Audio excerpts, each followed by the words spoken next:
Hi everyone, কেমন আছো? চলে আসলাম আরও একটা ভিডিও নিয়ে। আর এটা একটু ভীষণ স্পেশাল ভিডিও, যেহেতু আয়েশার বার্থডের ভিডিও ছিল। আগের দিনে তোমার সঙ্গে শেয়ার করেছিলাম, বাজারে গেছিলাম সেই ভিডিওটা। সেটা আর বেশি কন্টিনিউ করতে পারিনি, যেহেতু অনেকটা লং হয়ে যাচ্ছিলো ভিডিওটা, ওই জন্যই আর কি। আর চলে এসেছিলাম বাজার থেকে বাড়িতে, অনেকটা রাত হয়ে গেছিলো আমারই ভুলে, কারণ অনেকটা দেরিতে গেছিলাম বাজারে। ভাবলাম যে অল্প করে তো করছি, বেশি কিছু করব না, তাড়াতাড়ি হয়ে যাবে। উম্মা, বাজারে গেছি, এটা নিচ্ছি ওটা নিচ্ছি, শেষই হচ্ছিল না বাজার।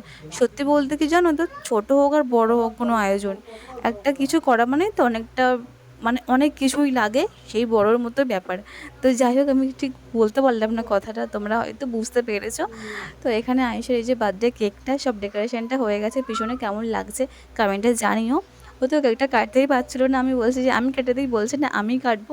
ঠিক আছে তুই কাট বাবা, কিন্তু কাটতে পারছিল না। তারপরে ভাই পিস পিস করে দিচ্ছিল।